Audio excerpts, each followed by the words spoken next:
Assalamualaikum warahmatullahi wabarakatuh. Dan selamat siang. Kali ini kita belajar tentang struktur statis itu rangka batang, analysis of statically determinate stresses.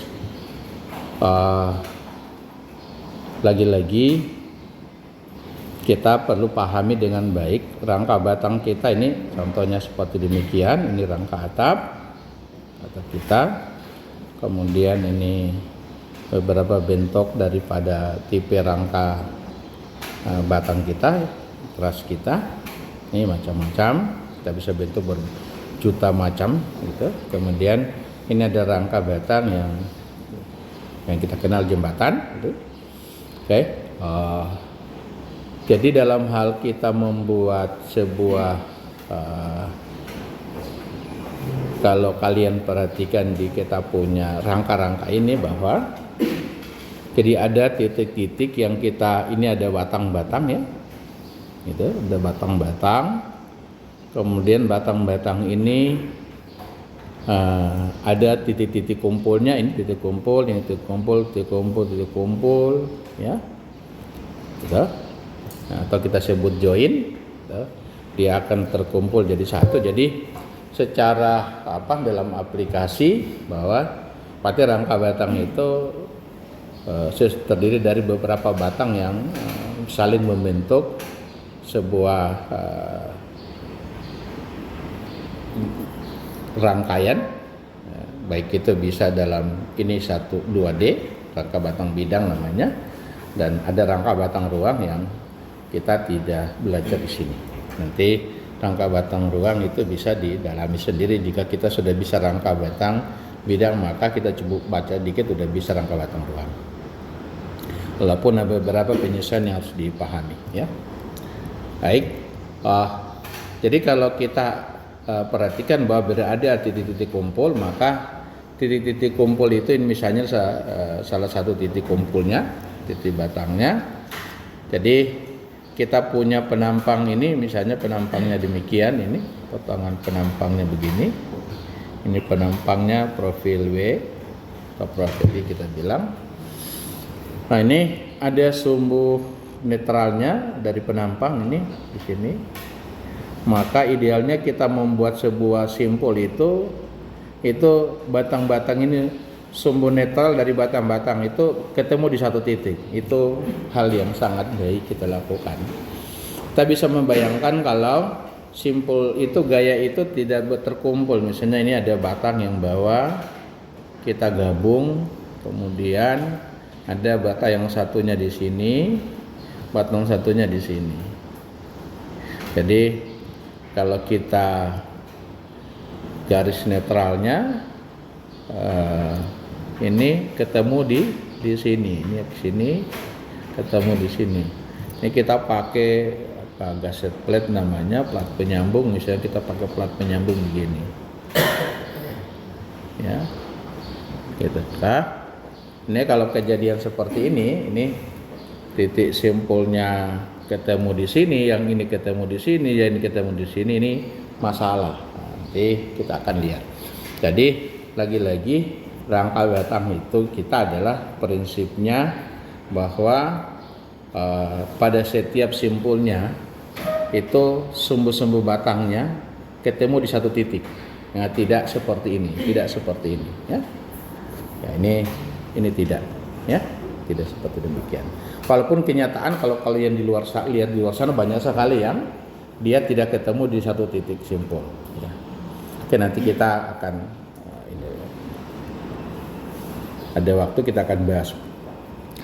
Jadi langsung saja kita punya rangka batang ini. Kalau jenis-jenis daripada rangka baja jembatan ini, kalau yang paling banyak di kita adalah bentuknya, kayaknya nggak ada, ya. Paling banyak di kita ini bentuknya begini. Jembatan kita kalau lihat di Gorontalo ini nggak ada. Ini tidak ada batang vertikalnya. Ada 1-2 jembatan di Limito itu ada, jembatan Limito 5 itu ini ada yang ini, ada yang vertikalnya. Kalau selain dari itu, saya tahu saya banyak jembatan yang bentuknya cuman gini, ya, gini, ya. Jembatan Talomolo yang di Telaga, termasuk jembatan yang Mulintogupo yang 2 bentang, itu semuanya demikian. Oke. Baik, ini model-model namanya. Ini sering dibilang ini ada pret, ada hoe, ada waren, tipe waren itu. Macam-macam bentuk yang sudah dinamakan sesuai siapa yang menemukan. Ini katras namanya dan seterusnya. Nah, kita masuk beberapa asumsi dalam mendesain rangka batang. Jadi asumsi yang kita akan pakai dalam mendesain rangka batang, kita ada 2 asumsi utama ya, ada 2 asumsi. Jadi asumsi pertama, ya, kita punya rangka batang untuk kita analisis ya, kepentingannya untuk kita analisis bahwa yang pertama di mana the member are joined together by smooth pin, artinya bahwa kita punya batang-batang itu, member kita, elemen-elemen kita yang tadi itu dia ketemu di satu titik itu seperti ini, ketemu di satu titik nih, ketemu di satu titik seperti demikian. Ini ketemu di satu titik, member-membernya ini batang-batang ketemu satu titik, kemudian dia membentuk ini. Karena dia ketemu di satu titik, maka hubungannya kita kenal dengan hubungan pin berupa engsel atau engsel ya. Jadi dia berupa engsel. Jadi itu yang pertama. Jadi harus dia membentuk dengan kita punya titik temu berupa pin gitu. Mengapa dia bisa pin itu tadi? Kalau kita misalnya kita ambil 3 batang aja, kita buat ini 3 batang kita, misalnya ini yang tadi kita sambung, kemudian ini batang yang satunya ke sini, atau kita bikin 4 aja ini. Nah, kalau kita punya sumbu netralnya ketemu di satu titik begini, misalnya ini, maka bisa jadi dia berfungsi sebagai pin. Bisa kita asumsi ini menjadi pin. Tapi kalau kita punya rangka kita bentuknya begini, misalnya rangka kita adalah misalnya ini di sini, kemudian ini ada batang lain di sini. Kita punya batang ini kita akan sambung misalnya gini. Nah, ini sumbu netralnya misalnya ketemu di ini di sini. Yang ini ketemunya di sini, ini ketemunya di sini. Ya. Maka ini tidak menjadi titik temu, ini tidak bisa kita asumsi sebagai pin. Oke, ini tidak menjadi pin idealnya karena punya titik sambung yang berbeda, 4 batang ketemu. Itu kita tidak boleh ini kita sebut sebagai yang masuk dalam kategori pertama, di mana kita punya batang-batang itu ketemu di satu titik dan titik itu pertemuannya berupa hubungannya sendi. Jadi kalau begitu berarti tidak sendi. Okay. Konsekuensinya adalah kalau kita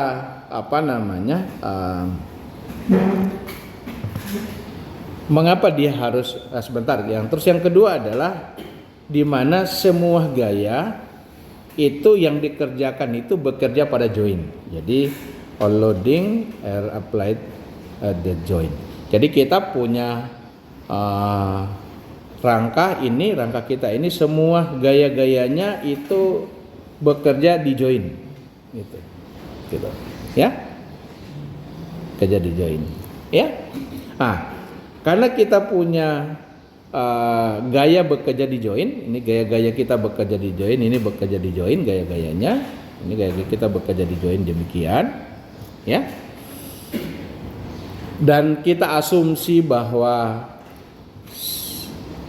hubungan join berupa pin, dan maka otomatis gaya yang terjadi pada batang-batang itu hanya berupa gaya aksial.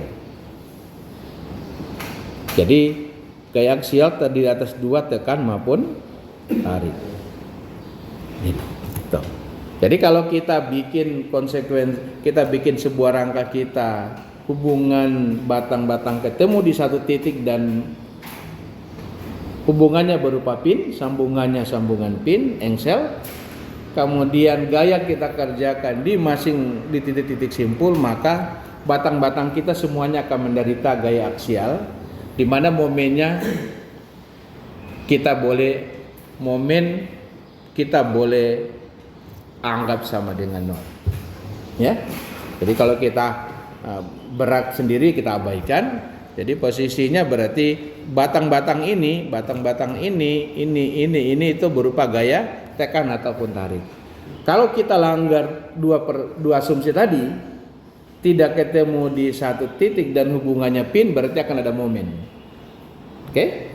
Nah, kalau kita buat gaya kita berada tidak di join misalnya di sini, maka kita punya member ini, elemen ini akan menderita momen.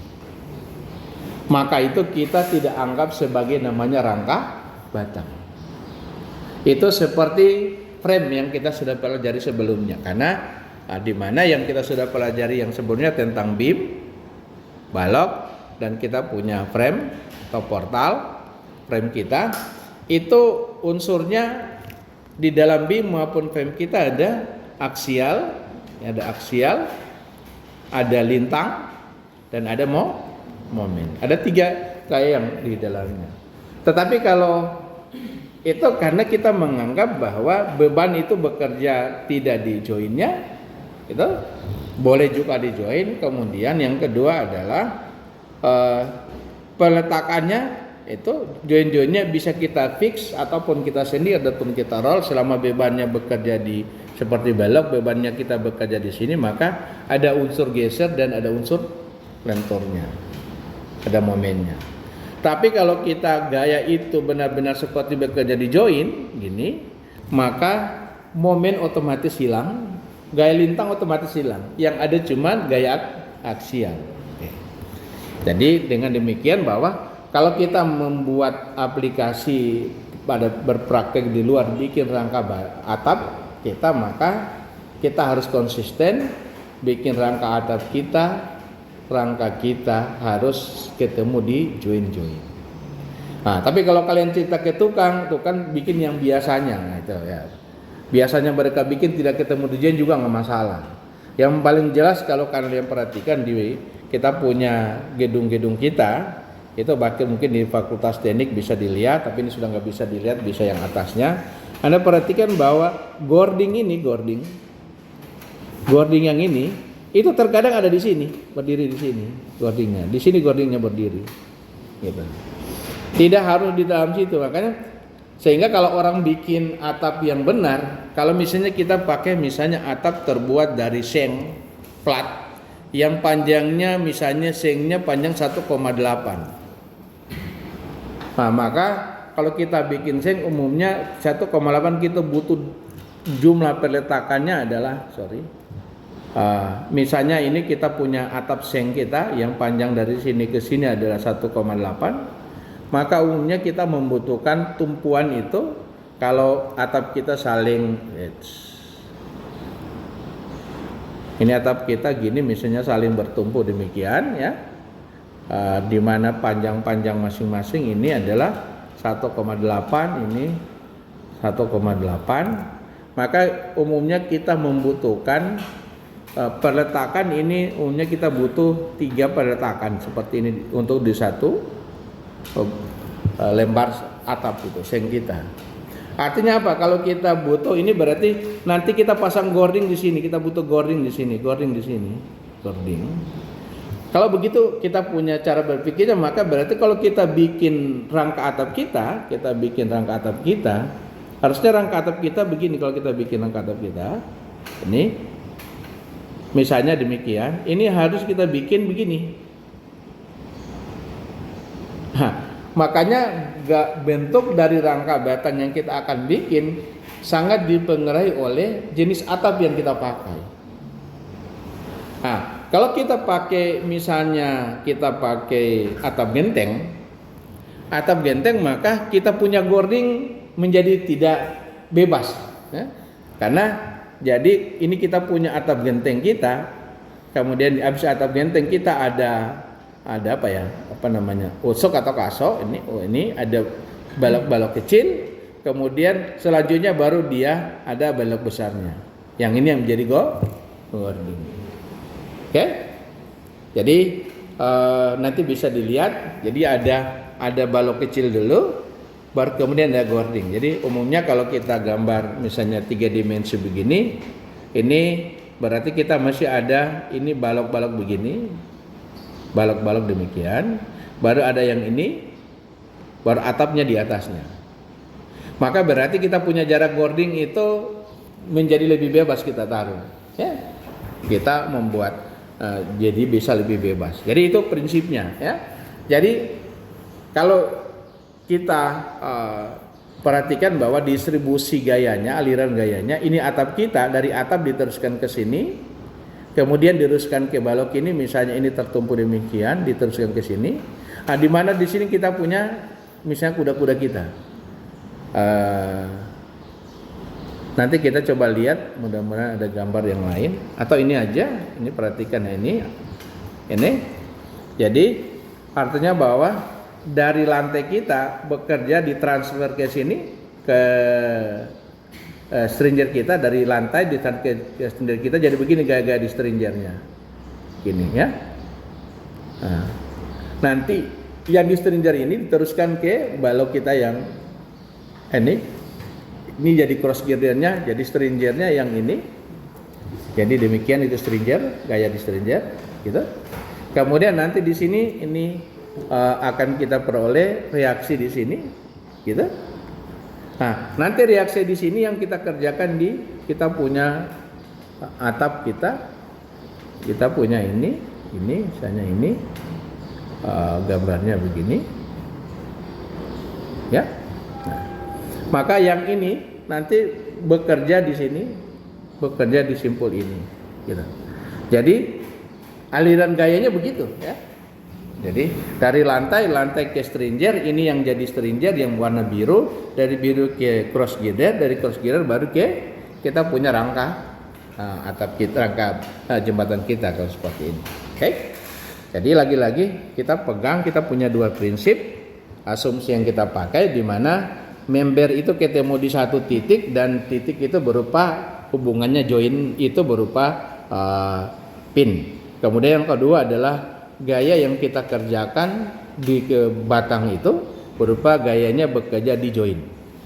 Kalau gaya bekerja di join, maka menghasilkan bahwa rangka batang kita menjadi gaya yang bekerja di akibat itu, maka rangka batang kita itu berupa gaya axial force.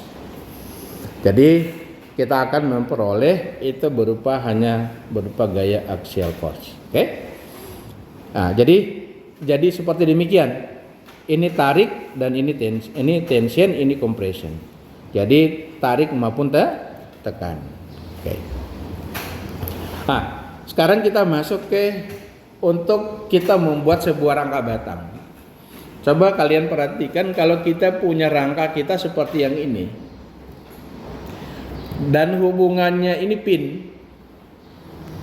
maka otomatis kalau ini hubungannya pin, tadinya berdiri begini, ini pin, kita beri peletakan, kita dorong ke samping, dia akan berubah bentuk. Ya. Kalau dia pin ya, karena dia pin, dia akan berubah bentuk. Bagaimana cara dua supaya tidak berubah bentuk? Maka kita harus tambah satu batang baru di sini. Kalau kita tambah batang baru di sini, ini tidak akan berubah bentuk. Ya. Kita beri beban apapun, dia tidak akan berubah bentuk. Sekalipun hubungannya ini pin. Nah, kalau kita bikin theta, maunya kita segi 4 begini, ini sendiri, boleh dia tidak berubah bentuk. Catatannya apa? Catatannya adalah kita bikin ini hubungannya fix, ini fix.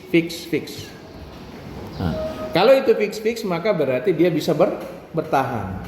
Tapi kalau dia pin seperti ini pin, maka dia akan berubah bentuk. Sehingga mengapa itu rangka batang kita atau portal kita, frame kita yang kita pelajari itu adalah ini harus fix, ini harus fix. Ya? supaya ini kalau ini bukan fix, ini misalnya ini pin, kita dorong, ini tidak menjadi konstruksi yang tidak stabil, menjadi konstruksi yang labil. Ya. Jadi kalau kita bentuk, kita punya ini, jadi sesungguhnya bahwa kalau kita punya struktur kita ini membentuk segitiga seperti ini struktur kita stabil. Ya, dia tidak akan mengalami perubahan bentuk. Jadi mulai muncul bayangan kita bahwa kalau kita ingin membuat suatu struktur yang betul-betul dia tidak akan mengalami perubahan bentuk itu, maka bentuk struktur yang baik itu adalah membentuk segitiga-segitiga seperti ini. Coba kita lihat gambar di atas. Nih, kita lihat. Ini gambar di atas kita, ini membentuk segitiga semuanya, tidak ada yang segi empat di sini, membentuk segitiga. Ini sama membentuk segitiga, terus yang ini juga sama membentuk segitiga semuanya. Jadi sama ini juga membentuk segitiga ya, ini segitiga, yang ini segitiga, ya gitu. Nah, ini membentuk segitiga. Jadi kalau kita bentuk struktur kita demikian segitiga, maka kita tahu bahwa berarti kalau kita hitung jumlah simpulnya kita, ini simpul kita ada simpul ada 3 simpul. Kita jumlah batang kita ada 1, 2, 3. Kalau kita tambahkan satu simpul lagi,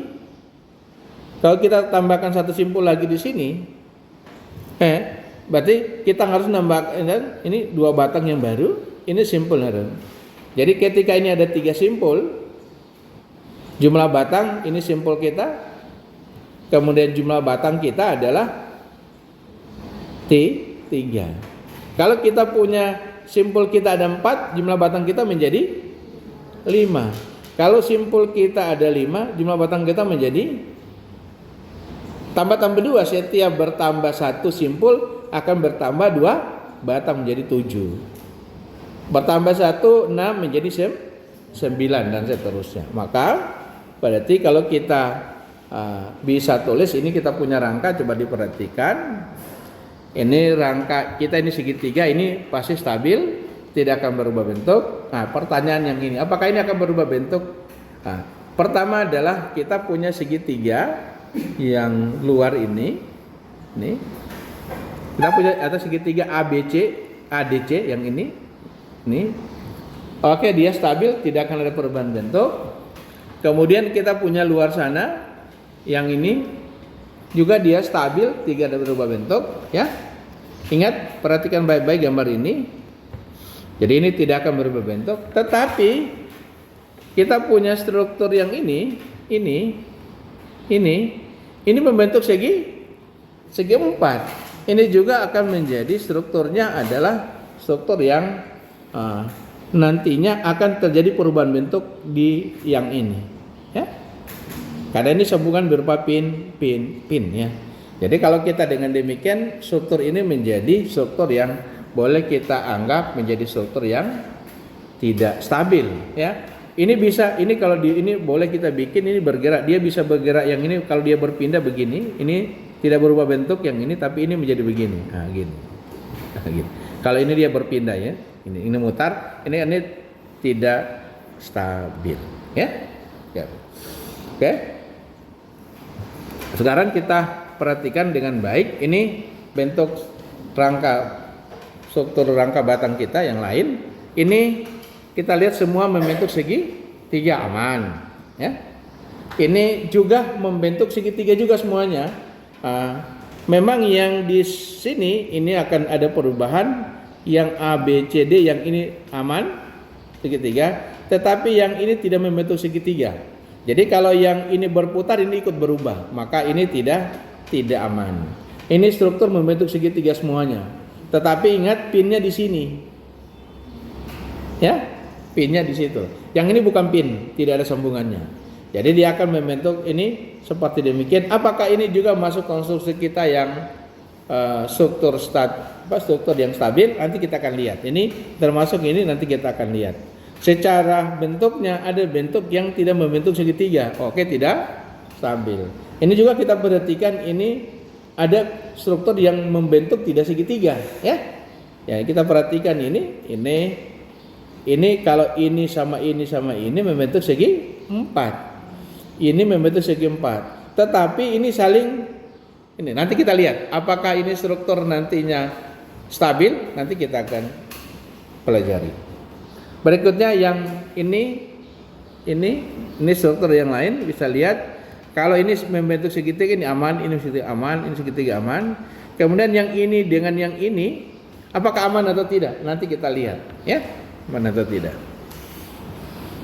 Nah, sekarang kita masuk bahwa untuk struktur statis tertentu, setiap bertambah satu simpul. Jadi tadi kalau ini kita punya simpul itu K kumpul, kemudian ini S adalah kita punya batang, maka kalau kita tulis atau kita ikut saja huruf yang di sini, ya, B ini kita adalah, kita ikut rumus yang di sini,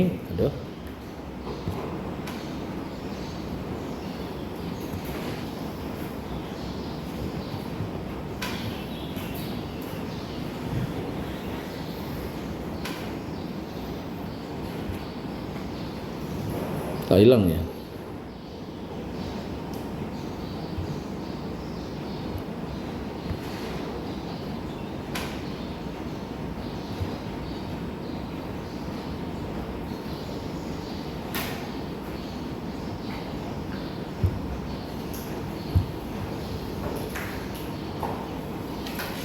Nah, kita lagi jalan. Oke, ini.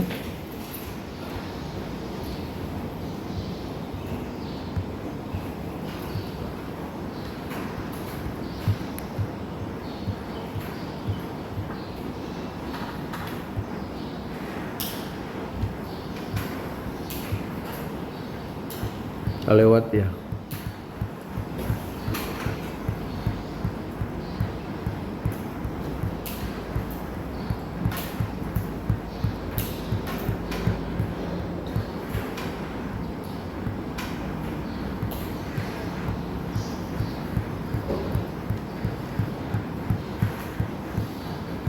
Cuma bagusnya kalau kita belajar yang kabel itu ya.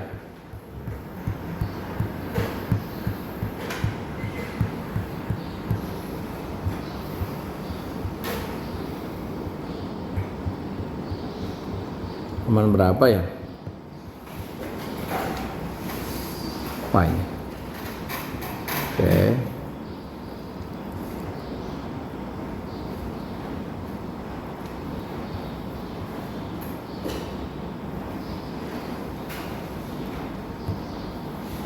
Oke, kita ini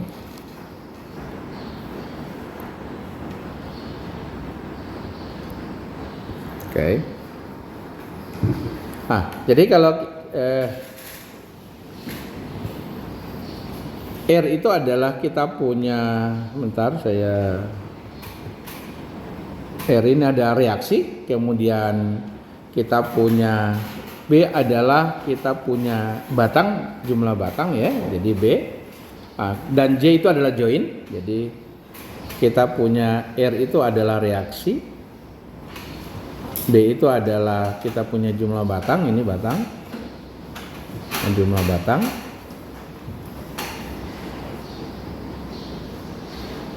Dan kemudian J adalah join, ya, join. Oke. Nah sekarang kalau kita struktur kita statis tertentu, ini struktur statis tertentu, rumusnya adalah jumlah batang kita tambah dengan reaksi sama dengan 2 kali jumlah simpul. Oke? Kalau dia melebihi jumlah batang tambah jumlah reaksi lebih dari 2 kali titik simpul, maka kita kategorikan struktur statis tertentu. Itu kita tidak bahas di sini. Oke? Kita tidak belajar di sini. Baik. Nah, mari kita perhatikan kita punya struktur ini. Nah, terus kemudian kalau kita punya struktur kita di mana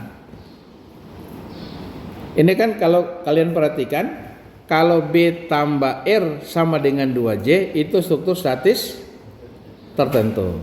Kalau B tambah R lebih dari 2J itu struktur statis tertentu. Bagaimana kalau B ditambah R itu kurang dari 2 kali J? Ini juga masih kategori struktur statis tertentu, cuma unsurnya menjadi unsur yang unstabil. Jadi kalau B ditambah dengan R kurang dari 2J menjadi struktur kita unstabil. Coba kita lihat. Nah, untuk menyatakan struktur kita stabil itu ini ada dua, ada namanya eksternal stabil dan ada yang namanya internal stabil. Jadi kalau eksternal stabil artinya bahwa kita punya peletakan, itu reaksi peletakan kita stabil. Nah, itu yang kita sudah pelajari kita belajar di sebelumnya tentang balok, ya. Nah, itu eksternal stabil. Misalnya kalau kita paling mudah, kalau kita perhatikan, lihat ini soal kita, ini adalah sendi, ya. Ini sendi. Ini adalah roll. Ya. Maka kalau ini sendi, ini roll, bisa kita bayangkan. Kalau struktur kita model demikian, maka ini reaksi ini kita teruskan, dia ketemu di satu titik. Ya. Jadi menjadi konkuren reaksinya di satu titik. Kalau konkuren itu artinya bahwa tidak stabil. Oke? Terus kalau kalian perhatikan yang berikutnya, ini kita punya peletakan kita, ini roll. Ini saling, ini namanya adalah paralel. Kalau peletakan kita paralel seperti demikian reaksinya, maka ini juga kategori unstabil. Nah, kapan dia stabil? Ketika memenuhi bahwa kita punya jumlah reaksi di mana reaksinya kita itu R itu adalah lebih dari atau sama dengan 3. Ya. Nah, 3 itu adalah persamaan dasar keseimbangan kita. Kalau dia sama dengan 3 ataupun lebih dari, masih ada syarat lagi. Syaratnya apa? Jika posisi kita punya reaksi peletakan kita pertama tidak konkuren, yang kedua tidak paralel. Itu struktur kita katakan kondisinya stabil secara eksternal. Nah, kalau stabil secara internal berlaku rumus yang di atas ini. Kalau kita punya jumlah batang itu sesuai dengan, jadi ini yang berlaku kalau kita jumlah batang B kita sama dengan 2 kali simpul kita kurang R kurang 3, ya, kurang reaksi, ya.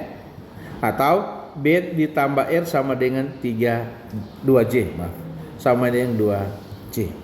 Nah, kalau dia berlaku rumus ini, maka ini kurang dari atau lebih dari, itu kita katakan itu struktur kita stabil secara internal. Nah, perhatikan dengan baik, ini penting sekali. Coba kita lihat, kita punya persyaratan stabil unstabil untuk kita punya struktur yang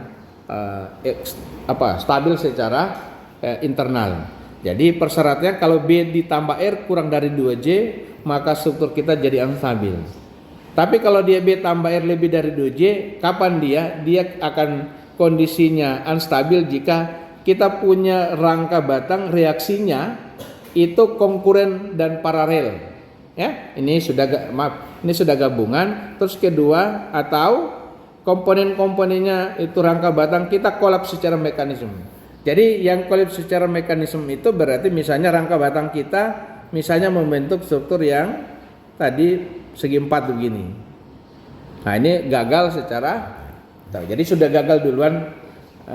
Kita punya struktur ini sebagai struktur yang stabil. Jadi disimpulkan bahwa dari tadi yang ada eksternal, unstabil secara internal dan unstabil secara eksternal. Kalau yang eksternal berlaku rumus ini,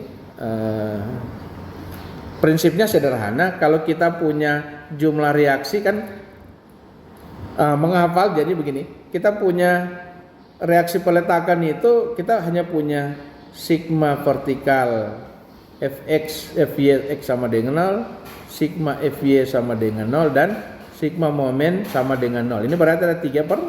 samaan, ya. Maka berarti kalau kita punya reaksi yang kita mau hitung itu ada sama dengan atau kurang dari 3, ini masih kategori struktur statis tertentu, ya.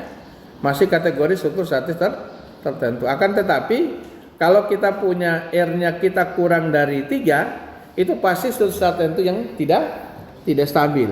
Tapi kalau R-nya lebih dari 3, bisa dia kondisinya tidak stabil jika peletakannya paralel atau reaksinya berupa konkuren.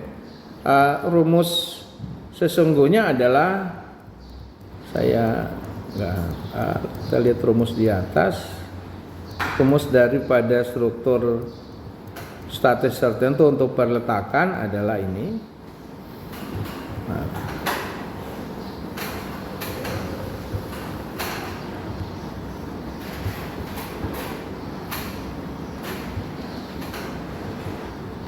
Ada di atas. Rumusnya adalah ya 3 kali R sama dengan 3N. Kalau N itu batang ya. Jadi rumus kita yang ini ya. Ini rumus kita untuk stabil eksternal. Ya. Rumus kita ini R sama dengan 3 kali N. Dalam hal ini kalau N sama dengan 1, R sama dengan 3. Itu kita bilang struktur status tertentu. Kalau R kurang dari 3 kali N itu struktur status tertentu juga. Tetapi kondisinya ini menjadi kondisi struktur yang tidak stabil. Oke. Kita lanjut ke sini. Jadi ini struktur yang stabil itu yang eksternal, ini eksternal karena ini R reaksinya kita kurang dari 3N itu unstabil. Bisa dia lebih dari dengan catatan kita punya reaksi konkuren atau paralel, ya. Konkuren atau paralel. Kedua ini kita gabungkan, kalau kita gabungkan menjadi unsur kestabilan di rangka batang kita adalah ini.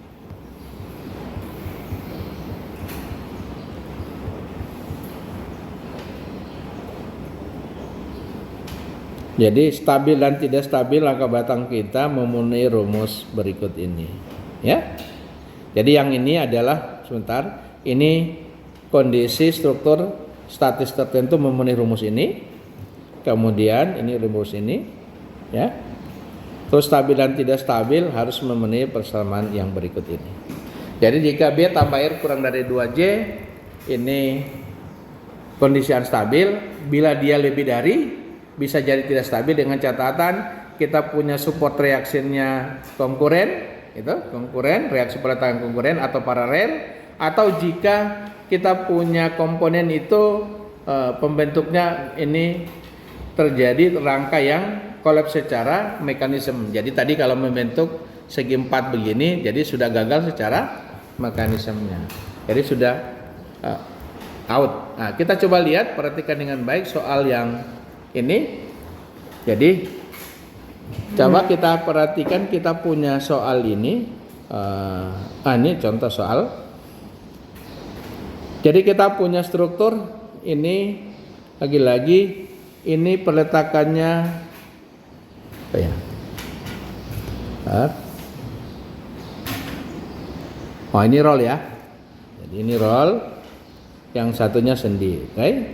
Jadi ini peletakan kita ini roll, ini sendi. Kalau ini rollnya reaksi ini 1, ini sendi ada 2. Jadi kita punya R sama dengan 3. Kemudian kita hitung, kita punya jumlah simpul kita 1, 2, 3, 4, 5, 6, 7, 8, 9, 10, 11. Jadi ada 11 simpul. Jadi J-nya sama dengan 11. Kita punya jumlah batang 1, 2, 3, 4, 5, 6, 7, 8, 9, 10, 11, 12, 13, 14, 15, 16, 17, 18, ada 19. B kita sama dengan 19. Ya. Maka kalau kita tulis berarti B ditambah R sama dengan 2 kali J. Jadi B adalah 19 ditambah 3 sama dengan 2 kali J 2 kali 11. Ini oke, ya.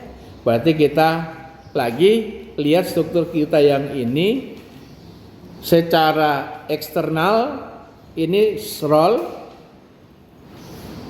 secara eksternal ini roll, ini sendi, itu tidak paralel reaksinya, kedua tidak konkuren, berarti stabil secara eksternal. Kemudian kalau kita lihat yang di atas ini, rangka kita memenuhi rumus di atas B tambah R kali 2J. Kedua, kita lihat tidak ada yang membentuk segi 4. Berarti kita berkesimpulan struktur ini struktur yang namanya statically determinate karena memenuhi rumus yang ini. Yang kedua, dia stabil secara internal maupun eksternal. Jadi eksternal dia stabil, internal pun dia stabil. Jadi kalau lihat internal adalah lihat kondisi jumlah batangnya. Oke? Kalau tidak memenuhi persyaratan ini, maka itu kategori tidak stabil secara internal. Kita lanjut, soal kedua ini bisa dihitung. Jadi jumlah batangnya kalau kita hitung ini 1, 2, 3, 4, 5, 6, 7, 8, 9, 10. Ini bersilangan 11, 12, 13, 14, 15. Jadi benar B-nya 15. Kita punya reaksi ini sendi-sendi ada 4, 1, 2, 3, 4. Ya ada 4. Gitu. Kita punya jumlah simpul 1, 2, 3, 4, 5, 6, 7, 8, 9. Oke, 9. Ya. Nah sekarang kalau kita lihat kita punya pertama kali adalah, jadi kalau kita hitung berarti B-nya adalah 15, B-nya 15, R-nya adalah 4 tambah 4, itu apakah dia lebih 2J? Ya, 2 kali J-nya 9. Ini adalah 19 lebih dari ini 18. Nah, karena dia lebih dari berarti struktur statis tak tentu, ya. Jadi menjadi struktur tak tentu. Tapi ketika kita lihat peletakannya yang ini sendi-sendi, berarti kita yakin bahwa secara eksternal stabil. Secara internal apakah dia stabil atau tidak? Perhatikan dengan baik. Ini membentuk segi 3, ini membentuk segi 3. Tidak ada yang membentuk segi 4 ya. Karena ini segi 4, tapi enggak, ini dibagi oleh yang ini. Membentuk segi 3. Ini membentuk segi 3. Kemudian ada batang yang sendiri di sini. Ya, satu batang ini. Tapi karena ini sendi, maka ini kategorinya stabil. Jadi berarti kesimpulan internal juga stabil. Oke? Lanjut.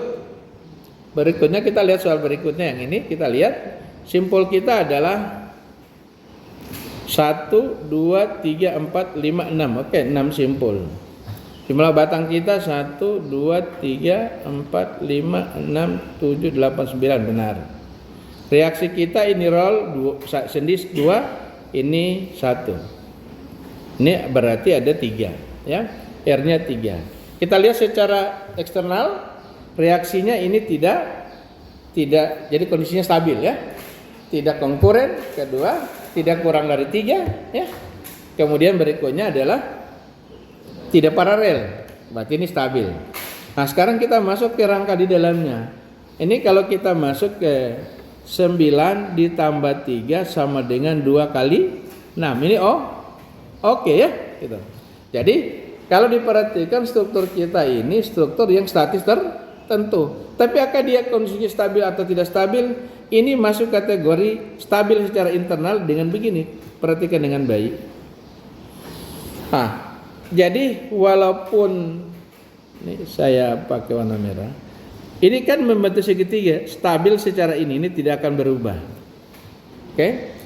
Karena ini tidak akan berubah posisinya, kemudian segitiga yang luar ini tidak akan berubah posisinya.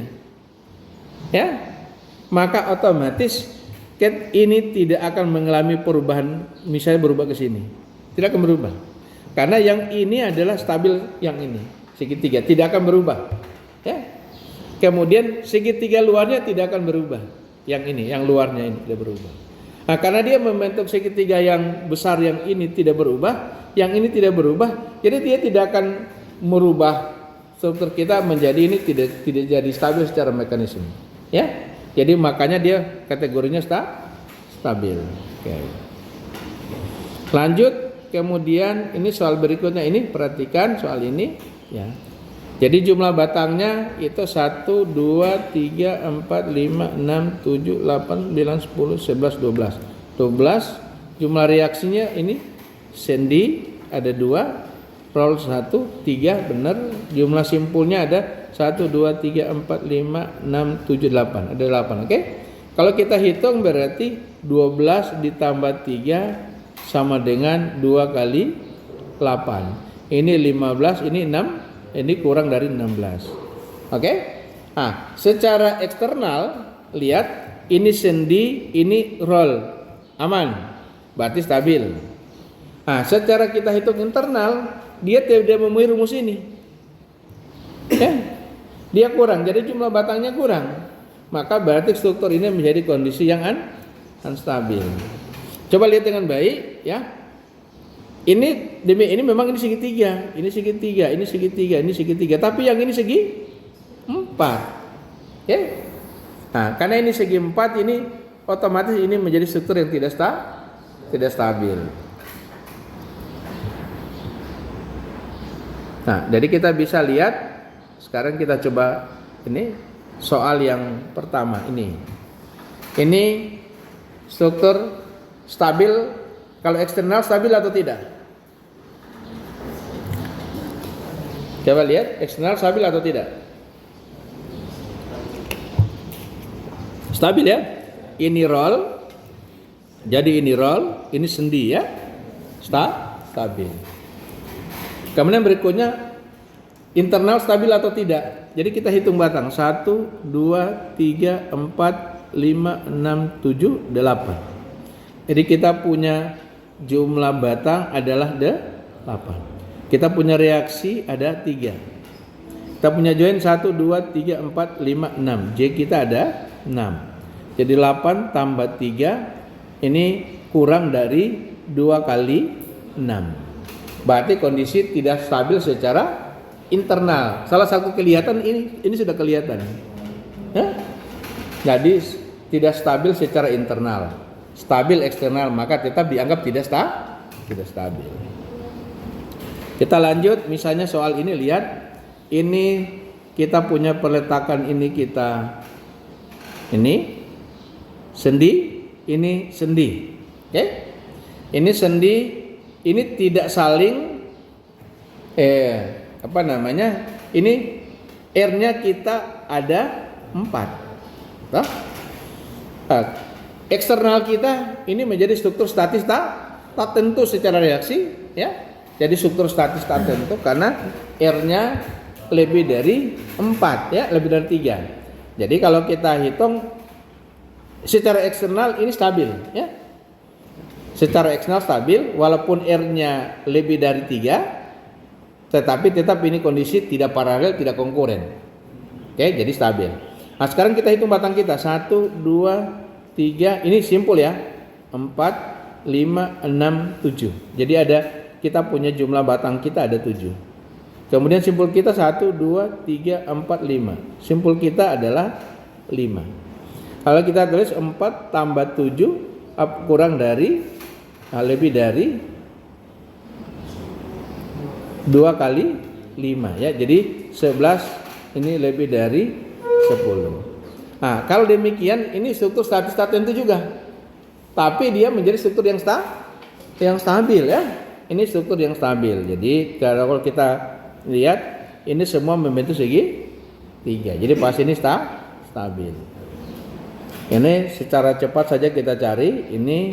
Ini roll, ini sendi, ini roll stabil eksternal. Internal ini secara visual pasti stabil. Nggak usah dihitung. Ini kalau semua membentuk segi 3 pasti dia stabil. Kemudian kita lihat soal berikutnya ini struktur ini kalau kita perhatikan ini sendi oke, stabil secara eksternal, sendi roll. Secara internal ini kayaknya juga tetap stabil karena yang ini membentuk segitiga. Coba kita hitung. Ini 1, 2, 3, 4, 5, 6, 7, 8, 9, 10, 11. Jadi 11 kita punya batang kita 11. Simpul kita 1, 2, 3, 4, 5, 6, 7 ya.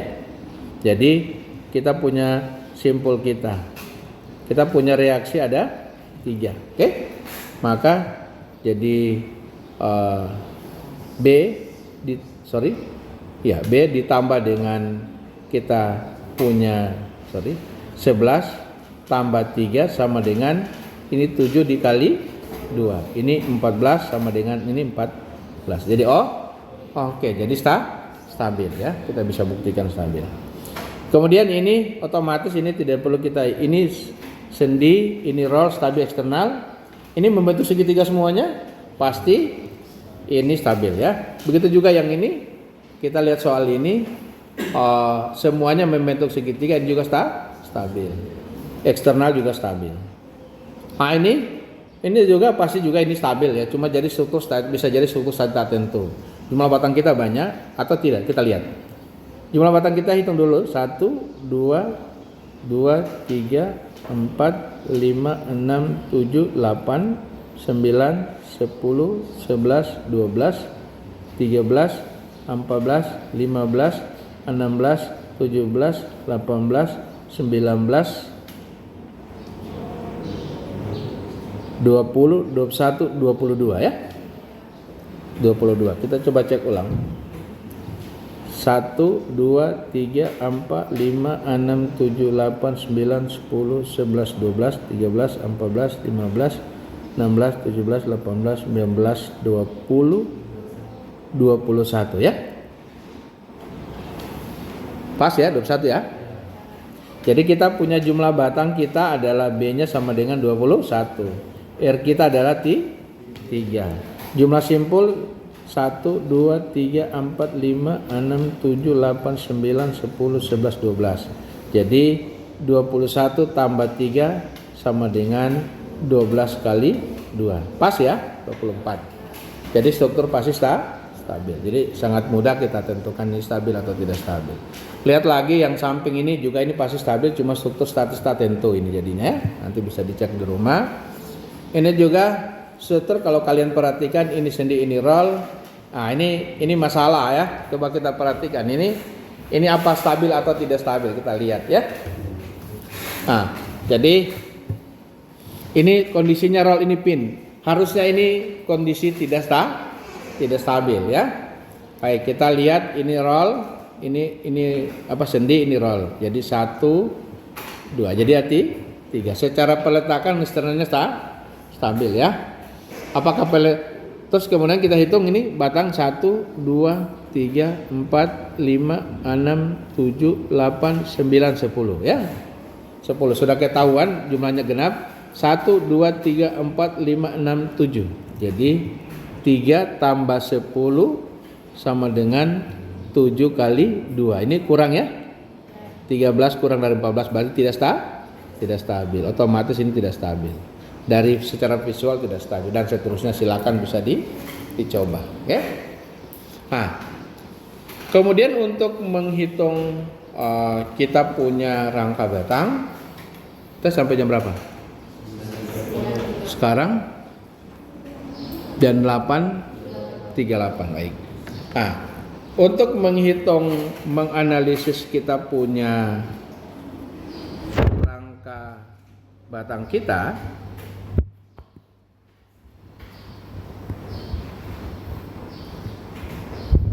ini rangka batang kita itu ada dua macam analisis, kita bedakan dua macam analisis ini.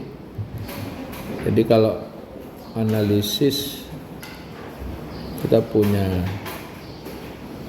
rangka batang. Jadi untuk menghitung rangka batang kita bagi atas dua. Yang pertama adalah metode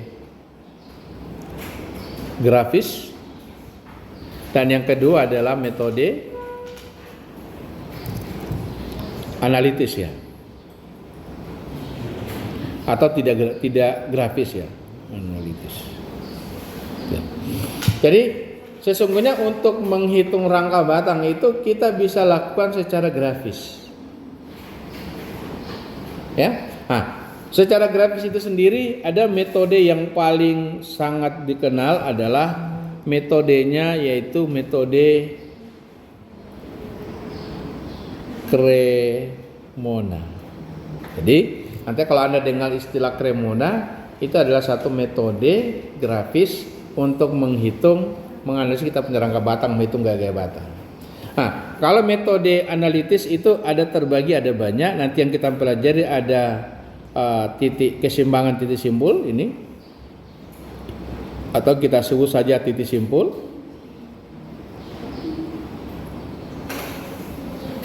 Terus ada kedua yang namanya metode potong atau Ritter. Ya.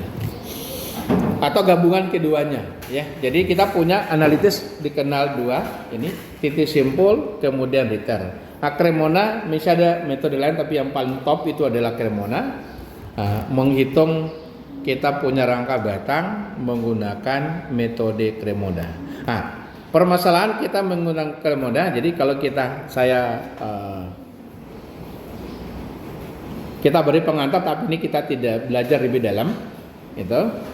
Tapi ini metode grafis ini akan membentuk pemahaman yang lebih baik ketika kita ingin lihat lebih cepat gitu. Nah, jadi kita masuk yang pertama adalah kita punya metode Cremona, ya. Kita masuk yang paling pertama adalah metode Cremona.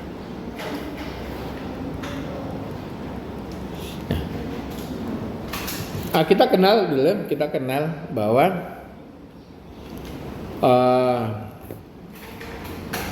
stabil secara grafis itu, jadi stabil secara grafis itu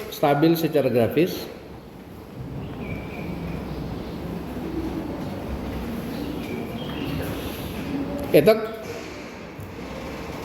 jika itu kalau kita gambar batang-batangnya, gaya-gaya batangnya itu jadi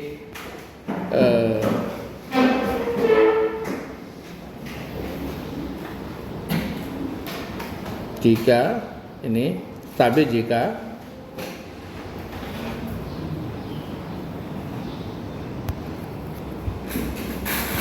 gaya-gaya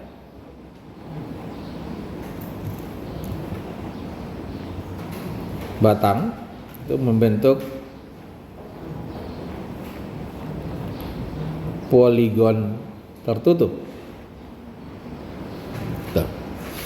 Jadi dalam pengertian yang ini diartikan bahwa stabil dalam hal ini adalah stabil berdasarkan keseimbangan gaya, di mana sigma gaya sama dengan 0. Jadi kalau secara analitis, kalau semua gaya kita jumlahkan sama dengan 0, itu kita bilang seimbang, ya. Atau kita bilang stabil. Tetapi kalau secara grafis kita tidak bisa menjumlah. Secara grafis kita tidak bisa jumlah. Tetapi kita hanya bisa dengan cara kita gambar. Nah, kalau kita gambar secara grafis, misalnya kita punya gaya-gaya ini, gaya kita misalnya ini ke sana, ada ini F1, ini F2 misalnya. Misalnya ini F3, ini F2, ini F3, dan misalnya ada gaya lain ini F4. Kapan ini gaya kita bilang kondisinya stabil? Jika dia membentuk, kalau kita gambar menjadi, misalnya kita gambar gini, ini F1, kemudian kita gambar ini miring, kemiringannya kita bikin sama dengan F2, misalnya F2, kemudian F3, ini F3, terus kemudian ini F4. Ini jadi struktur yang kalau kita gambar ini tidak saling tertutup. Maka kalau dia ingin tertutup, kita butuh ada satu lagi, ini di sini bisa sebut F5. Kalau kita gambar ini F5. Maka kalau dia ketemu membentuk tertutup, poligon tertutup begini, maka itu kita bilang stabil, gitu, ya. Kalau dia membentuk poligon tertutup, maka kita bilang stabil. Oke? Nah, kita coba contoh soal, ya. Kita contoh.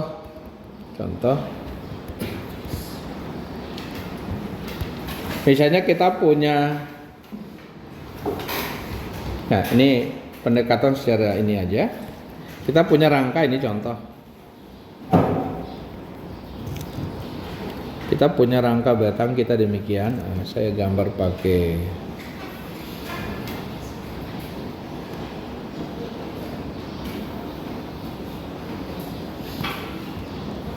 ya, misalnya kita punya rangka demikian.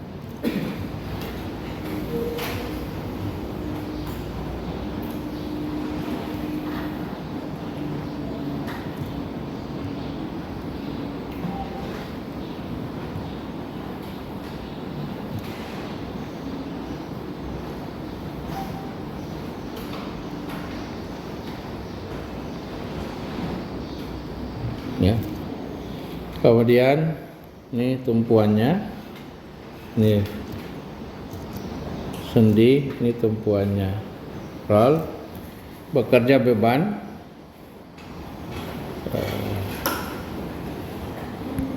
di sini beban bekerja ini.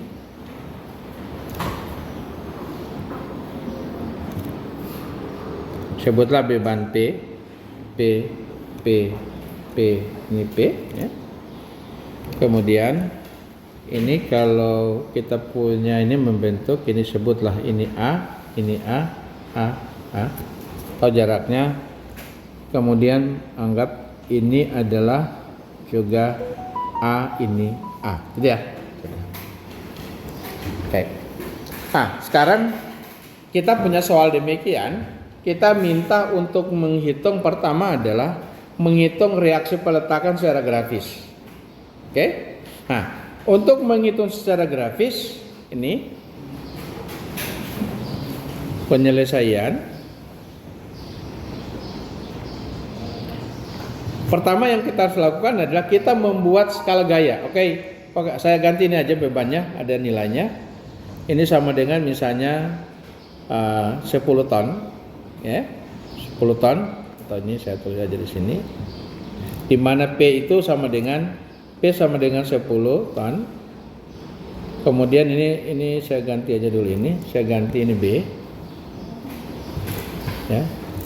Jadi kita punya nilai A itu sama dengan 2, kemudian B sama dengan 1 meter. Ya? Nah, kita pertama kali adalah kita membuat skala, ya. Pertama kali kalau kita mau jawab metode grafis, kita adalah membuat namanya skala. Kita buat namanya skala. Ini skala.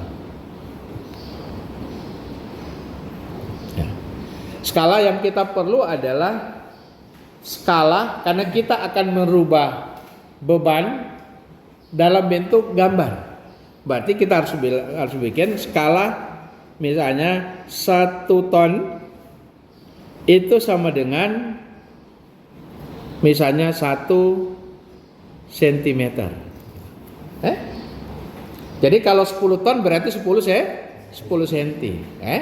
Nah, ini saya bikin lebih kecil lagi. Ini misalnya 10 ton, ini 10 ton sama dengan 1 cm. Ya, ini karena kalau kita gambar di sini nanti gambarnya malah tidak ini. Jadi misalnya kita pakai 10 ton sama dengan 1 cm. Nah, untuk menghitung reaksi peletakan, jadi kita kita gambar bebannya ini P dari kiri ke kanan. Ini kita gambar berurutan, ya, tidak boleh lompat-lompat. Jadi ini P yang kiri, P1, P2, anggap ini P1, P2, P3, P4 dan P5. Oke. Ini ada P5, ya. Nah, P4. Oke. Nah, kita gambar lagi. Anggaplah yang saya gambar ini menjadi, ini anggap saya gambar di sini. Ya. Saya gambar dulu di sini, ya. Satu kotak ini 1 cm, oke? Atau saya bikin 2 kotak 1 cm. 1 P1, ya, 1 cm anggap itu, ya. Kemudian P2, P3, P4 dan P5. Ya. Jadi ini P1, P2, P3, P4, P5. Kita gambar berurutan, ya, kiri ke kanan. Oke. Kemudian kita menentukan sebuah titik sembarang di sini. Sembarang aja kalian tentukan.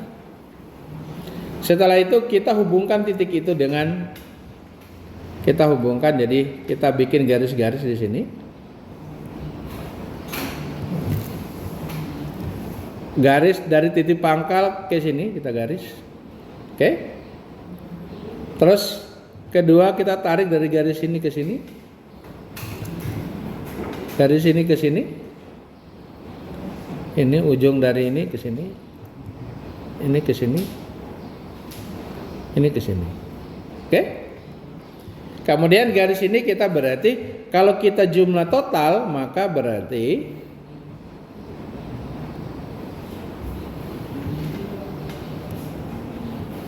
ini totalnya menjadi ini sepanjang ini. Ya. Ya. Sorry. Ini sekian, oke? Berarti posisi adalah yang ini 10, 10, 10, 10, 10, ini totalnya ada 50, oke. Atau panjangnya 5 cm. Nah, setelah kita bikin satu titik, ini titik sebelah titik O, kita beri nama, ini kita beri huruf, ini sebutlah huruf A, huruf B, huruf C, huruf D, huruf E, huruf F, gitu ya. Nah, kemudian kita gambar kembali soal di atas yang ini kita ngambil. Saya gambar kembali dulu soal ini. Kita bikin pakai ini.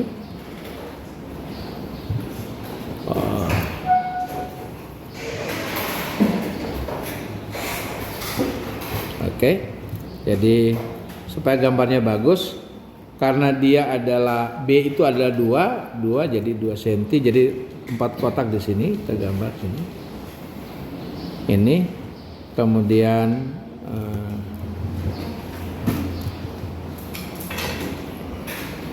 kurang lebih gini ya.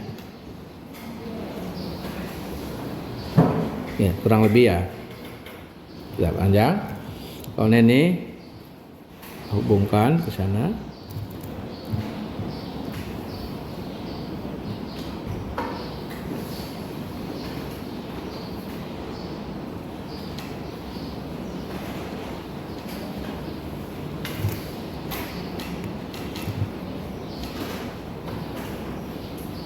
Oke.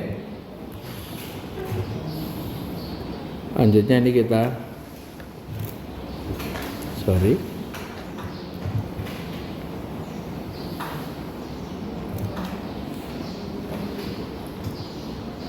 saya lupa rubah ini kertasnya, bisa saya rubah ke dalam, mungkin saya bisa setting nanti aja.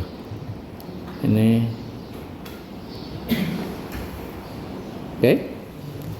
Ini ada peletakan kita. Ini peletakan kita ini sendi, ini roll. Jadi beban yang bekerja ini adalah P1, P2, P3, P4 dan P5. Kita buat garis panjang ke sini, tarik garis panjang ini. Pakai warna ini aja.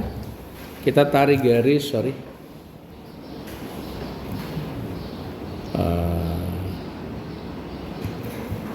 kita tarik garis ini panjang, ini tarik garis,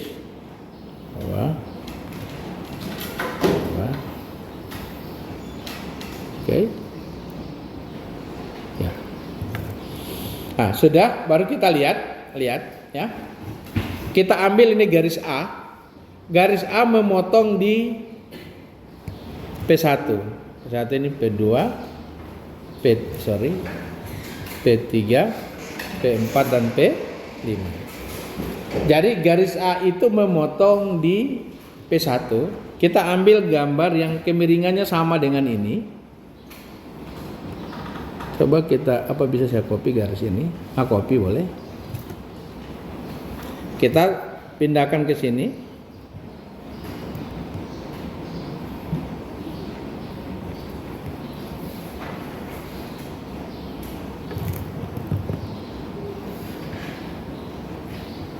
Oke. Kita pindahkan ke sini, itu garisnya. Ini adalah garis A. Ya, kita beri nama A.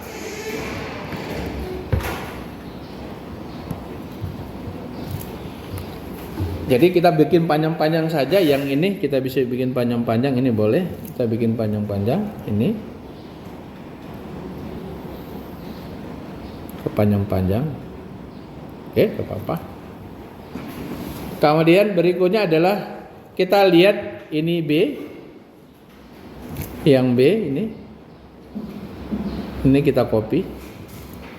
Garis B itu memotong di P1 dan P2 ya. Ujung dari P1 dan pangkal dari P2. Jadi ini kita taruh sembarang dulu ini. Kita pindahkan. Dia memotong P1 sama P2. Waduh.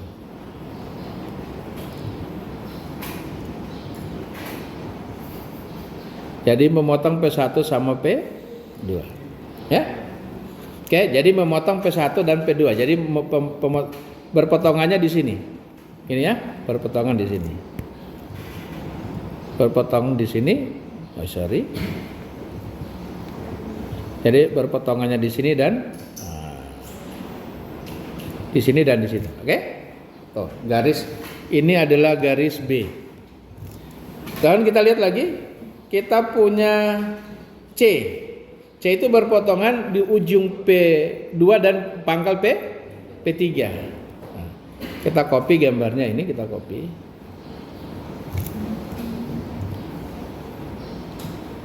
Copy. Kita paste di sini. Kita geser. Ini. Oke, itu adalah garis C. Memotong, sorry. Itu garis C. Oke. Selanjutnya kita lihat garis D memotong ujung dari P2 dan pangkal dari ujung dari P3, pangkal dari P4. Ini garis D.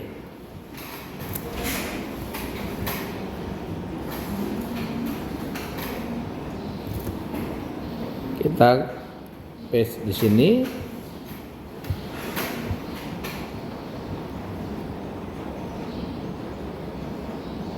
Oke, ini garis D. Kemudian kita lihat garis E memotong ujung dari P4 dan pangkal P5.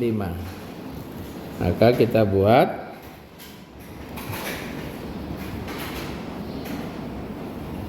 copy.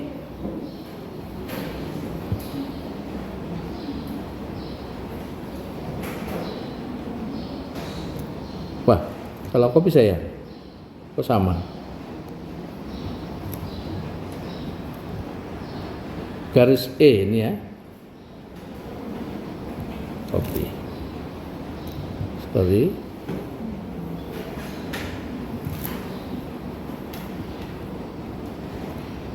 Ya. Nih, ya, memotong ujung dari P4 dan pangkal dari P5. Ini adalah garis E. Terakhir adalah yang F. Copy. F itu memotong, sorry, cuma P5. Wah.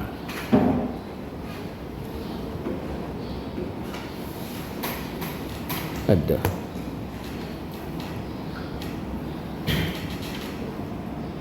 This.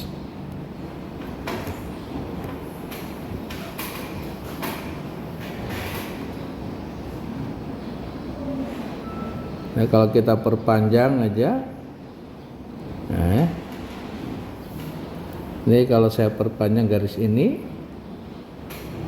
gini, ya. Ah, ini ada titik temu yang ini titik temu. Oh, sorry.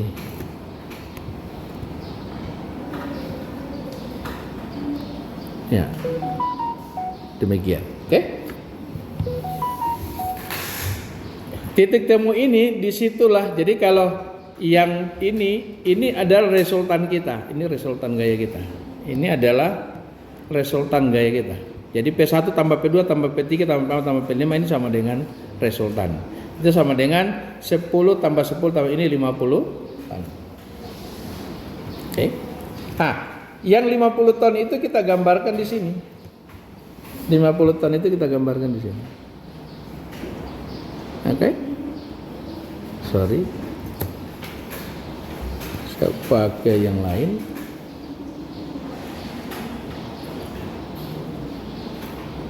Pakai warna biru aja. Jadi yang 50 ton itu kita kerjakan di sini. Ini yang 50 ton. Ini ada R kita 50 ton. Ya. Nah, kemudian titik-titik ini kita pertemukan. Titik pangkal pertemuan ini kita pertemukan. Saya ambil warna ini aja. Titik ini dan titik sana kita pertemukan. Gitu. Ya. Ini kita sebut garis net N. Ini kita sebut garis N. Nah, garis N ini kita pakai untuk dari titik 0 kita copy garis ini kita copy. Memotong dari titik O. Waduh.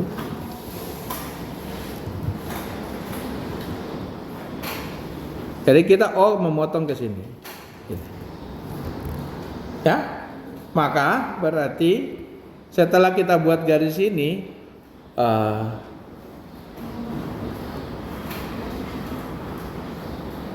saya pakai warna ini aja. Berarti kebalikannya dari ini ke atas ini dan ini ke sini.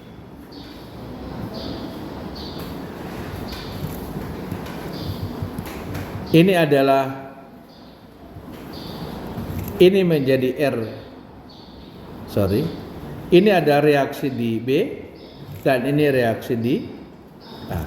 Jadi ini titik A, ini titik B, ya. Titik A, titik B. Kemudian tinggal setelah itu kita ukur. Ukur tinggi A, ukur tinggi B. Ya. Nah, ini kalau kita ukur tinggi A, anggarannya kita ukur ya, jadi RB sama dengan kita ukur berapa senti. Nah, ini kalau kita hitung 1, 2, 2,5 ya, 2,5 senti. Jadi 2,5 sentimeter kali dengan 10, 1 senti sama dengan 10 ton. Jadi kali 10, hasilnya dapat 25 ton. Ini jadi satuannya ton per sentimeter. Oke? Dapat hasilnya menjadi 25 ton. RA juga kita dapat sama dengan 2,5 cm dikali dengan 10 ton per meter. Hasilnya dapat 25 ton. Gitu, ya. Nah, itu caranya. Caranya kita menghitung kita punya reaksi peletakan. Oke? Jadi cara grafis boleh ya, benar ya. Jadi kalau ini beban sederhana sama jaraknya 50 bagi 2, 25 gitu. Nah, sekarang bagaimana kita menghitung panjang batangnya? Gaya batang. Sebutlah batang ini 1. Batang 1 ini batang 2, batang 3, batang 4, batang 5, 6, 7, 8, 9, 10, 11, 12, 12, 13. Nah, untuk menghitung gaya batang ada perjanjian di dalam hal kita punya metode Cremona. Metode Cremona kita punya perjanjian bahwa pertama adalah untuk hitung gaya batang, untuk hitung gaya batang, ya. Pertama, syaratnya yang harus kita lakukan adalah yang pertama itu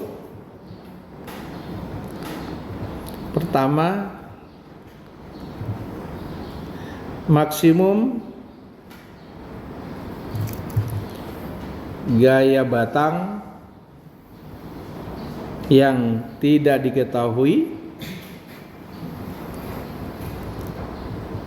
dalam satu simpul, maksimum gaya batang yang tidak diketahui ada dua gaya batang, dua gaya, maksimum dua, tidak boleh lebih dari dua.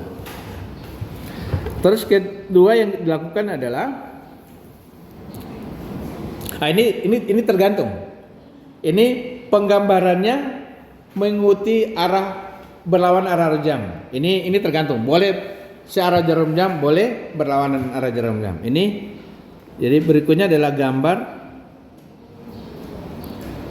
batang, itu batang mengikuti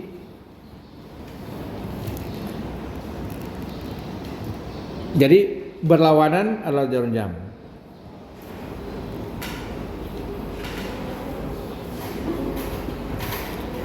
Gambar batang itu mengikuti jangan begitu. Gambar gaya batang itu berlawanan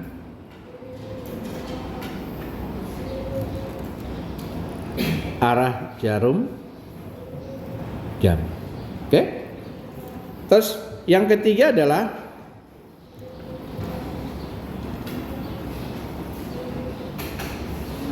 ini batang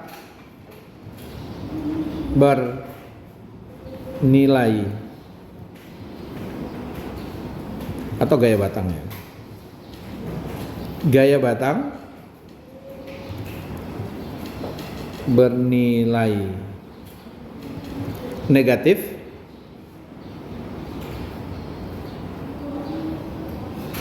itu bila digambar menuju titik simpul. Nah, sebaliknya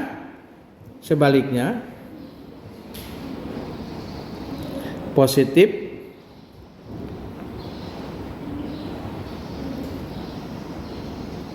bila keluar titik simpul.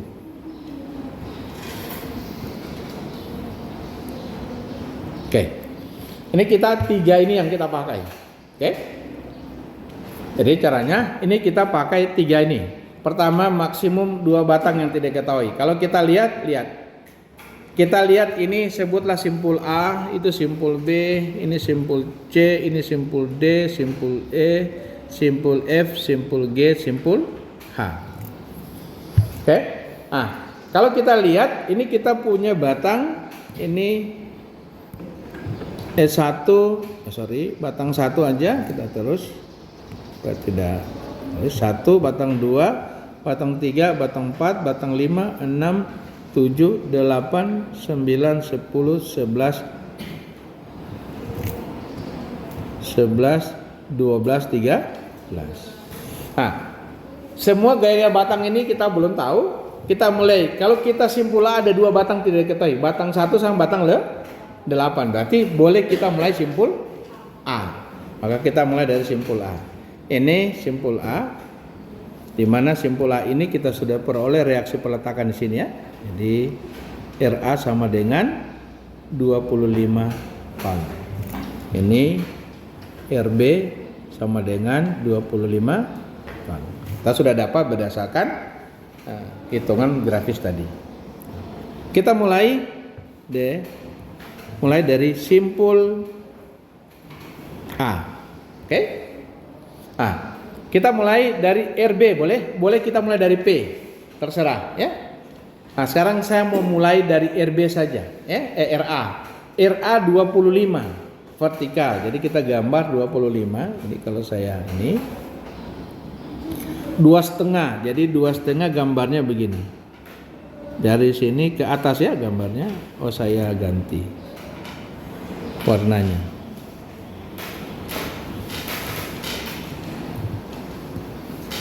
Pakai warna biru. Jadi 2,5 dari sini ke atas. Ya. 1, 2, 2,5 ini ya. Ini. Oke. Itu adalah RA kita ya. Ini adalah RA. Ini ini RA. Habis itu kita dapat, ya kita ingat ya, kita gambar dari bawah ke atas ini ya. Ingat ya, dari bawah ke atas. Saya pakai panah aja supaya ini. Ya, dari bawah ke atas. Jadi kalau kita gambar di sini dari bawah menuju titik jempol. Baru kemudian karena kita putar kiri ya. Putar kiri, berarti habis batangnya lah. Habis 8 baru batang 1, baru batang P. Oke? Ya. Jadi kita mulai, atau boleh juga terserah ini, kita dari ini aja. Habis itu kita batang 8. Batang 8 ke, kan prinsipnya kita menggambar sehingga gambarnya tertutup. Maka batang 8 itu kalau kita lihat ini ke atas, berarti batang 8 kemana? Ke kiri atau ke kanan? Kalau misalnya kita bilang batang 8 ke kanan, gini. Batang 1 kemana? Batang 1 mungkin ke sini. Baru atau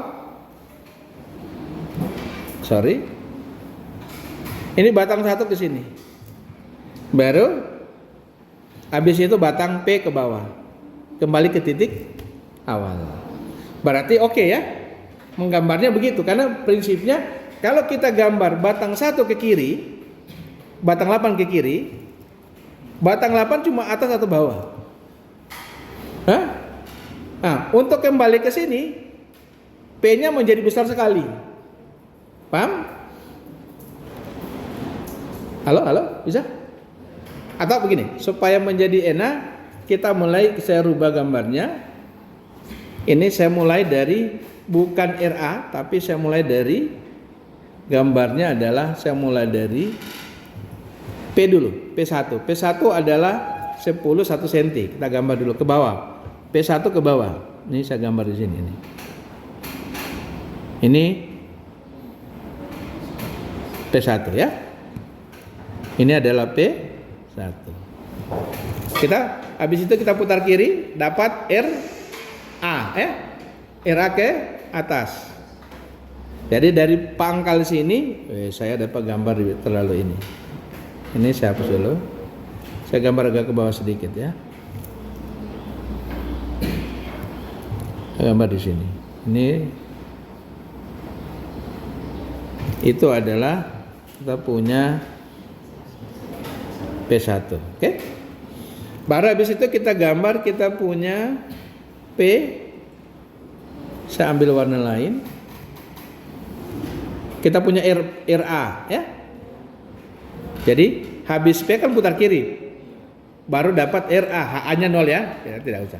Jadi kita dapat RA. RA ke atas. Jadi sampai di ujung sini baru kita tarik ke atas. 2,5. Ya. 1, 2,5 ya. Oke? Jadi ini adalah kita punya RA. Selanjutnya kita akan gambar kita punya berikutnya adalah saya pakai warna hijau. Ini kita tarik mau ke kiri atau mau ke kanan. Saya bikin garis begini aja dulu. Ke kiri atau ke kanan, ya. Selanjutnya kita bagi ini gambar yang ini kita ambil, ini saya copy. Kita letakkan di sini. Sorry, bukan ini, tidak tercopy berarti.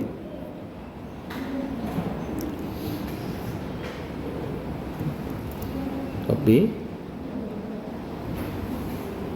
Kita butuh harus gambar dengan kemiringan sama ya.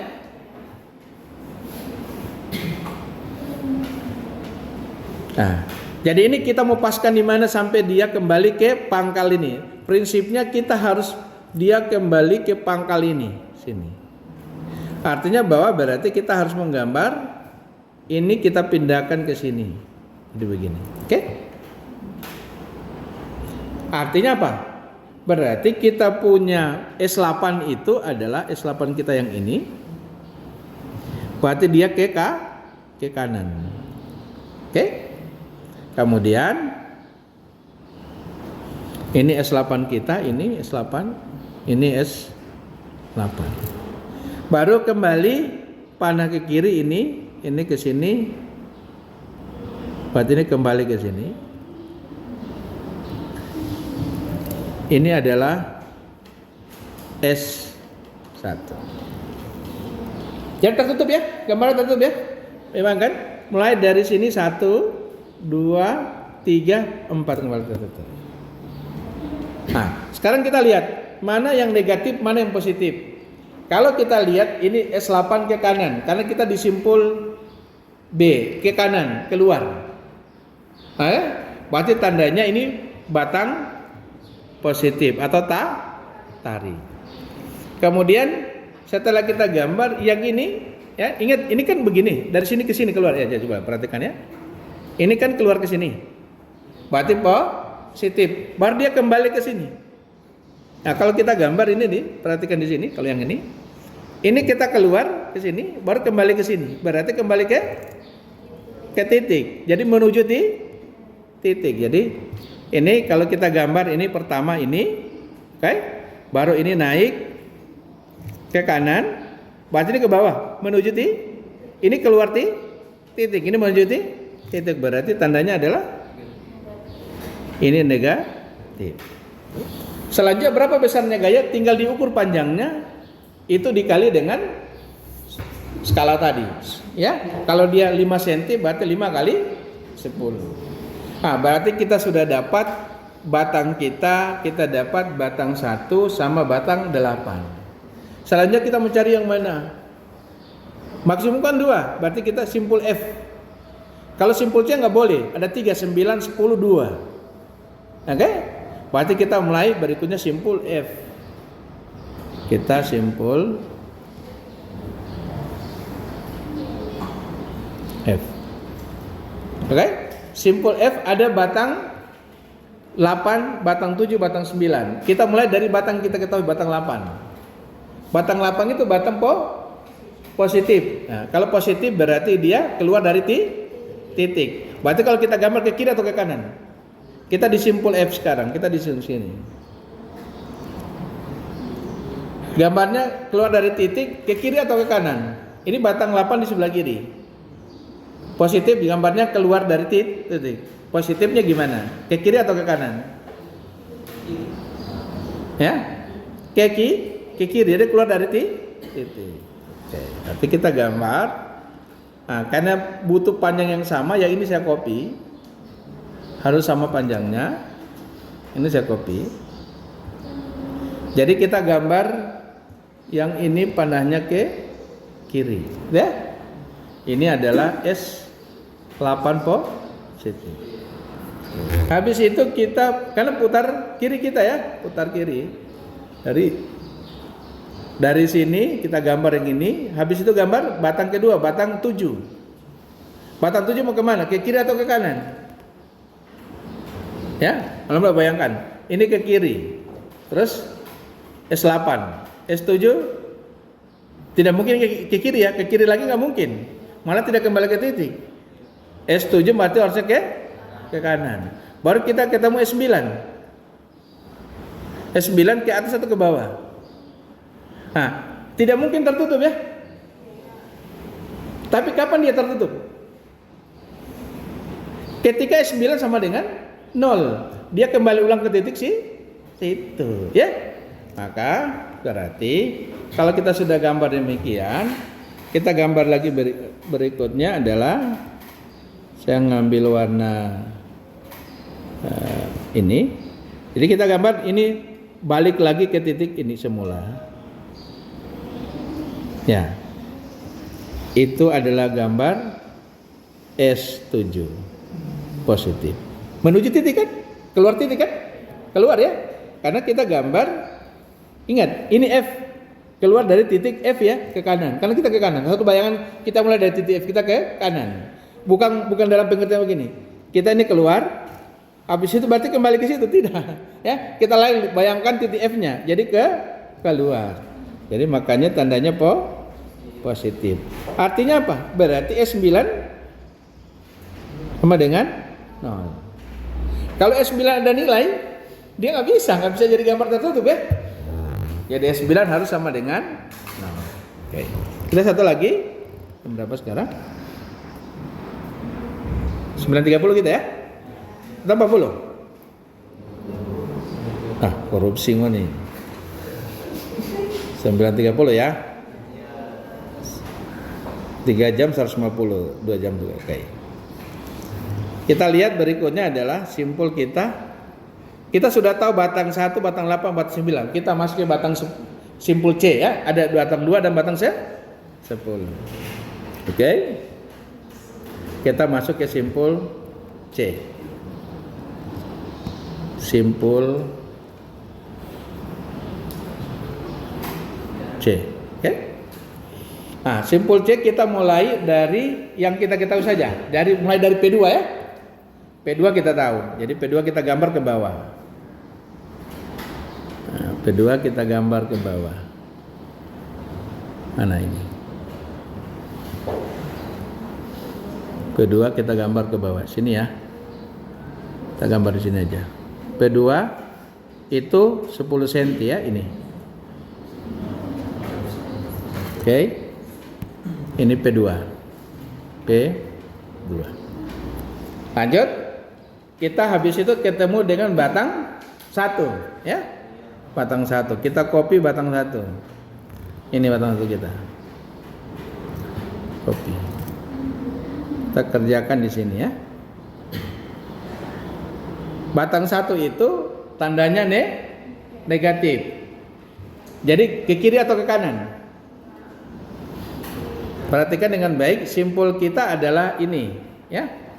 Di C, batang 1. Tandanya negatif, berarti menuju titik. Gambarnya ke kiri atau ke kanan? Ke kanan ya? Ke kanan, harus ke kanan ini. Menggambarnya ke kanan. Jadi kita ini kita gambarnya ke sini. Oke? Itu adalah gambar daripada S1 min. Habis itu S9 kita 0. Baru S10. Oke? S10 kita copy S10 ini. Copy. Anggaplah gambarnya begini ya. Kita copy ya. 10 copy. S10 kita ini saya taruh di ujung ini. Ke kiri atau ke kanan? Ya? Ke kiri atau ke kanan? Karena nanti sebentar kita akan temu dengan batang 2. Ya? Kita copy lagi batang 2, kita akan ketemu batang 2 ini. Kita akan ketemu dengan batang 2. Harusnya dikembali ke pangkal dari P2. Berarti yang S10 ke kiri atau ke kanan? Ke kiri ya. Jadi kita harusnya ini ke kiri. Dan ini kemudian kembali ke sini. Jadi kalau kita bikin begini pangkalnya. Oke? Berarti kita punya yang ini. Ini kita perpendek.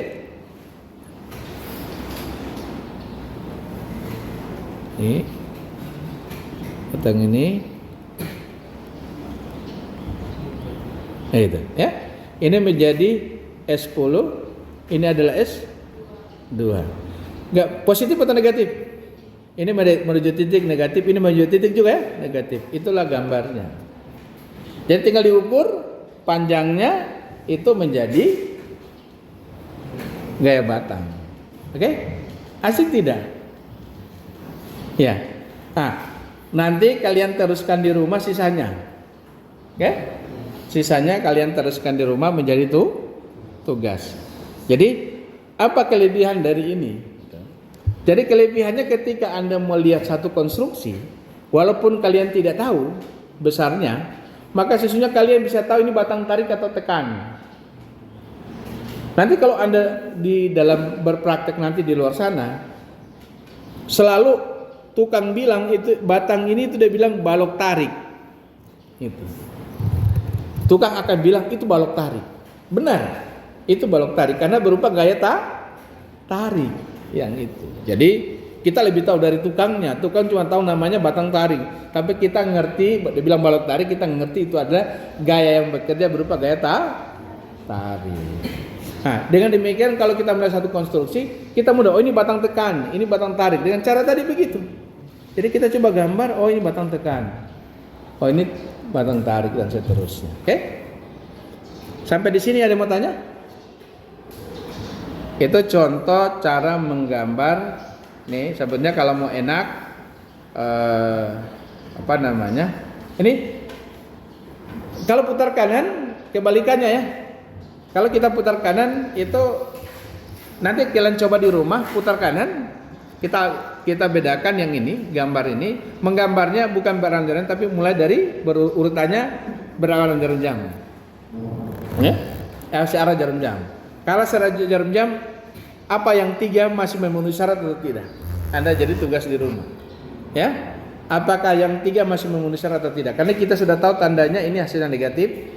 S1 negatif, S8 positif, S7 positif, S2 negatif dan S10 negatif. Oke? Saya kira itu aja, cukup kita sampai di sini, kita ketemu minggu depan.